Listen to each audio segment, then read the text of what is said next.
सुप्रभात प्यारे बच्चों, कैसे हैं आप सभी। चलिए आइए शुरू करें हमारी ये कक्षा पाठ 5 के साथ। तो ये है बच्चों पाठ 5 संज्ञा यानी कि नाउन। ठीक है, देखो बच्चों बच्चों अपने बारे में बताइए। चलिए बताइए, मेरा नाम डैश है। मान लीजिए मेरा नाम कशिश है। ठीक है, मेरे पिताजी का नाम डैश है। अब क्या है, आपके पिताजी का नाम राम है। आप जो भी लिखेंगे लिखेंगे। ठीक है बच्चों, मेरी माताजी का नाम डैश है। मैं दिल्ली शहर में रहता हूँ। डैश मेरा प्रिय फल है। ये मान लीजिए आम है। ठीक है, तो आम मेरा प्रिय फल है।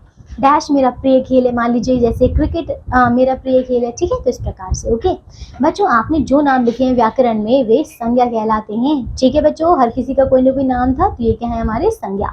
अर्थात संसार में हर वस्तु, प्राणी, स्थान या भाव का नाम होता है जिसे संज्ञा कहते हैं। ठीक है, अब आते हैं इसकी परिभाषा। किसी प्राणी, वस्तु, स्थान या भाव के नाम को संज्ञा कहते हैं। तो ये छोटी सी परिभाषा आपको याद रखना है। ओके, अब आते हैं संज्ञा के भेद।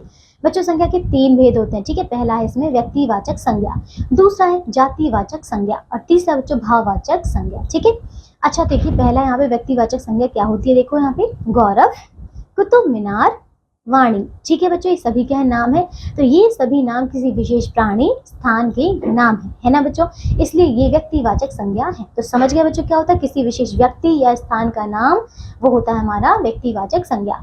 अब आता है दूसरा जातिवाचक संज्ञा। देखिए, तो ये क्या, जैसे कि यहाँ पे लिखा है फल, फिर अध्यापक, फिर बस्ता, है ना, तो ये क्या है जातिवाचक। कैसे, ये सभी किसी की संपूर्ण जाति का नाम है, इसीलिए ये जातिवाचक संज्ञा है। क्योंकि बच्चों देखो, जैसे फल है, अब फल में तो सेब भी है, केला भी है, पपीता भी है, अंगूर भी है, यानी कि पूरे के पूरे फल आ गए। तो ये बच्चों पूरे के पूरे यहाँ पे जाति का बोध करा रहे हैं। अध्यापक है, अब ये कौन से विषय के अध्यापक है, कौन से अध्यापक है। अध्यापक में तो सारे आ जाएंगे, है ना, और बस्ता में भी बच्चों सब कुछ आ जाएगा। ठीक है, तो इसीलिए ये है जातिवाचक संज्ञा।